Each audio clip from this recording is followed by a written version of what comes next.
Guy Laliberté a finalement vendu son Cirque du Soleil à un groupe qui comprend des fonds d'investissement américains, chinois et la Caisse de dépôt. Il va garder lui-même 10 de l'entreprise qui est évaluée, on le sait, à près de 2 milliards de dollars, donc une transaction extrêmement importante. Et au moment où il avait mis le cirque en vente, les intervenants du monde du cirque avaient des doutes ici au Québec. Est-ce qu'on va garder l'entreprise ici? Est-ce qu'on va consolider ses assises? Et j'avais reçu le clown Fredolini qui était venu nous faire part de ses inquiétudes. Il avait même offert d'acheter le cirque en se plaçant dans une situation où il aurait pu recevoir l'aide du public. Ça n'a pas fonctionné manifestement. Il est avec nous. Bonsoir, Fredolini. Mais bonsoir, M. Lévesque. Alors, comment vous avez réagi quand vous avez vu ça, là? Eh bien, tout d'abord, j'avais l'étonnement, la stupéfaction, un petit peu, et je me suis dit, OK, c'est fait. Je pensais qu'il y avait un petit peu plus de temps avant que la transaction soit finalisée. Pensez-vous qu'on pouvait le sauver au Québec, là? C'est une très grande entreprise, le Cirque du Soleil. C'est vraiment très, très gros. Je pense qu'il y a une chose qui est importante. Tout d'abord, c'est de maintenir les emplois. Tout d'abord, de maintenir le siège social ici. Je pense que le Cirque du Soleil ne serait pas le Cirque du Soleil si il n'y avait pas tout le côté créatif québécois. Alors, s'il s'en va d'ici, je ne pense pas qu'on va avoir la même couleur. Mais est-ce qu'il va s'en aller? Parce que justement, on nous dit tout le temps, quand il y a une transaction de la sorte, je me souviens de Rio Tinto, où on nous avait dit, on va garder le siège social, mais le siège social a fondu littéralement comme peau de chagrin. Il n'y en a presque plus, puis il y a des rumeurs qu'il y aura encore des coupures. Est-ce qu'on risque pas de dire, OK, on garde encore nos installations ici, mais ça va fondre tranquillement? Parce qu'il y a les Chinois qui sont spécialisés là-dedans, il y a des Américains aussi là-dedans, on pourrait envoyer ça ailleurs. Il y a beaucoup de choses qui se passent pour eux à Vegas aussi. Hein? Ils pourraient peut-être se rapprocher du lieu, mais je pense sincèrement que les infrastructures qui sont à Montréal, à la Cité des Arts du Cirque, sont extraordinaires. Ça n'existe pas ailleurs, ce genre d'affaires-là? Oh oui, il y a aux États-Unis, Ringling Brothers Bottom and Belly Circus a des installations énormes. De formation pour les gens qui organisent des spectacles. Oui, mais ils font, c'est des arénas complets qu'ils ont à eux. Et ils font leur quartier d'hiver et ils préparent leur spectacle, leur tournée. Ils ont c'est immense. Donc, c'est ici que ça se fait au Québec? Oui. Mais les chances que ça se fasse ailleurs avec ce conglomérat-là sont quand même minces, d'après vous? J'ose croire. J'ose croire. Je suis positif. Je pense que c'est une bonne chose, ce qui se passe, quand même, parce que M. Laliberté a travaillé très, très fort pour construire son cirque, avec ses employés, ses collègues et tout ça de départ. Mais je pense qu'il va... il veut faire autre chose, c'est tout. S'il veut faire autre chose, mais je pense aussi que c'est important d'avoir de plus grandes liquidités au niveau du cirque pour l'amener encore plus loin. OK, pour être plus créatif. On dit que dans le cirque, il y a, dans les nouvelles corporations qui achètent, il y a des gens qui ont des parts dans les clubs Med. C'est les Chinois qui auraient des parts dans les clubs Med. Dans des hôtels aussi à Las Vegas, vous le soulignez, des choses du genre. Exact. Comment ça peut s'intégrer? On peut donner des petits spectacles dans chacun des endroits? Il y a plusieurs formes de spectacles. Il y a des croisières, des bateaux de croisière qui ont des choses. Il y a les clubs, comme on dit, des clubs, des resorts, où il y a toujours de l'entertainment. Alors, probablement, qu'est-ce qu'ils vont vouloir faire? C'est diversifier leurs choses. Pas juste des gros spectacles, donc. Là. Non, il y a de plus en plus de petites formes de cirque qui sont intéressantes et peut-être aller, comme par exemple, le Cirque du Soleil n'a pas vraiment tourné au Québec. On a on a fait les grands centres, mais on n'est pas allé. On est allé une fois ou deux à Chicoutimi.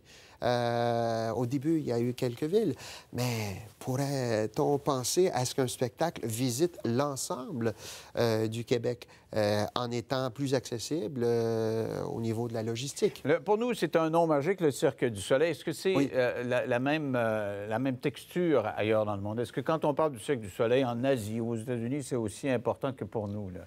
Il ne faut pas oublier qu'il y a des traditions de cirque qui sont très différentes selon les pays. Comme par exemple aux États-Unis, Ringling Brothers Bottom and Belly Circus, c'est un grand cirque. Hein? D'ailleurs, j'aime beaucoup dire que M. Laliberté est le P.T. Barnum de notre époque. Hein? C'est un grand showman. Mais en France, il y a d'autres traditions. Il y a les Bouglianes, tout ça. C'est vraiment des gens qui sont habituer le public à aller voir d'autres types de spectacles. Alors le Cirque du Soleil se définit comment par rapport à ça, là, dans par cet un cirque environnement? Qui s'est renouvelé, un cirque qui s'est réinventé, et il va falloir peut-être réinventer le cirque. C'est ça, c'est parce qu'on a réinventé des numéros, on connaissait le numéro traditionnel de clown, là, avec des coups, etc. Oui. Les athlètes qu'on voyait étaient différents dans le cirque, mais ça devient un peu répétitif avec les années, donc je faut se pense réinventer. que le génie de la chose avec Franco Dragone à l'époque et tout ça, ça a été de théâtraliser le cirque. Hein? Et d'amener ça et de porter la barre beaucoup plus haute au niveau de la présentation scénique. Et c'est ça qui a été le défi. D'ailleurs, il y a beaucoup de firmes de scénographie ici qui ont travaillé sur des projets. Il y a beaucoup de metteurs en scène qui ont créé une histoire, une continuité narrative au spectacle. Et ça a été le secret, la magie pour vraiment éblouir les gens. Ce sont des méga spectacles. Il y en a à Las Vegas, c'est la mecque du jeu, etc. Puis j'ai déjà lu des critiques à l'endroit du Cirque du Soleil. On disait le cirque a un peu perdu son âme, c'est trop gros. Est-ce que c'est comme ça que les artisans du cirque ou certains artisans du cirque qui ne sont pas inscrits dans ces allées commerciaux? Je pense que les gens qui ont travaillé au Cirque du Soleil, il y en a beaucoup certains qui ont terminé ou qui vont décider d'aller vers d'autres cieux et travailler pour eux-mêmes. Je pense que c'est simplement une direction artistique que les gens se donnent. Et comme par exemple, il y a les 7 doigts de la main, ce sont des gens qui venaient du Cirque du Soleil, entre autres. Alors, eux, ils ont fait leur direction artistique. Il y a plusieurs troupes qui sont au Québec.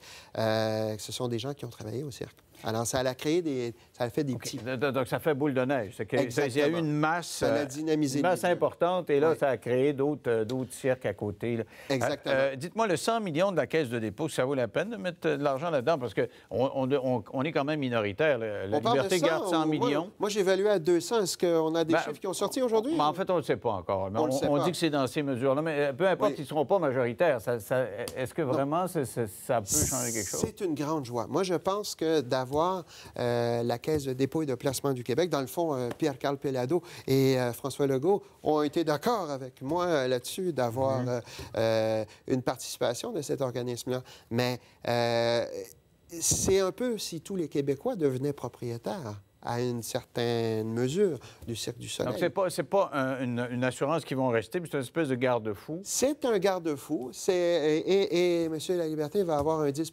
d'actionnariat aussi. Et je suppose qu'ils vont l'écouter. Spirituellement, c'est quand même je ne sais pas si spirituellement, mais je pense que c'est un vieux grand mot, c'est vide. Mais je pense sincèrement qu'il s'est où mener sa troupe et d'aller chercher un peu plus grande marge de manœuvre avec des nouveaux fonds. Ça va faire en sorte de progresser la troupe. Pensez-vous que lui, il pourrait utiliser ses fonds, parce qu'il y a de l'argent maintenant, il pourrait réinvestir ça dans l'entertainment encore? C'est exactement ça l'idée. Alors, je me suis dit, Monsieur Laliberté, maintenant que vous allez recevoir... 1,9 milliard. Quelque chose comme ça et tout ça. Alors, moi, je me suis dit, Guy, est-ce que tu pourrais m'écouter? Alors, regarde, vous pouvez parler à la caméra, là. Guy, s'il vous plaît. Guy. J'aimerais beaucoup que tu écoutes ma proposition. En fait, j'aimerais que tu deviennes mon mentor, que tu deviennes mon ange gardien, que tu m'ouvres les portes à des endroits où je ne suis jamais allé, que tu prennes la peine d'aller voir mon site fredolini.com et haricot.ca, où on peut voir des vidéos de mon spectacle. On peut voir des vidéos où il y a aussi des commentaires du public, les enfants, les adultes. Et tu peux voir la magie que moi, je crée. Mais vous n'êtes pas rendu à son niveau. Et là, vous dites... À son niveau? Vous dites, fais un peu ce que René Lévesque a fait avec toi. Il t'a donné un petit million et demi en partant, là, sur des budgets discrétionnaires. Tu vas peut-être faire la même chose avec moi. J'aimerais beaucoup ce montant, mais d'avoir M. Laliberté comme mentor, comme ange gardien, comme protecteur... Surtout comme conseiller plus que aide financière.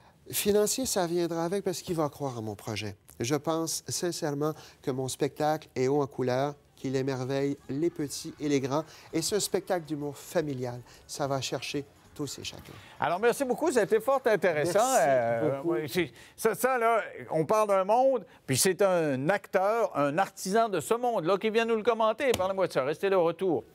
Il existe un marché noir, ça c'est pas mal moins drôle, qui permet à des aînés de recevoir plus d'un bain par semaine dans les CHSLD parce que généralement on a juste un bain. Alors, il y a des gens qui disent, dans le fond, on n'a pas besoin de plus qu'un bain, d'autres qui disent oui. On fait le débat après la pause.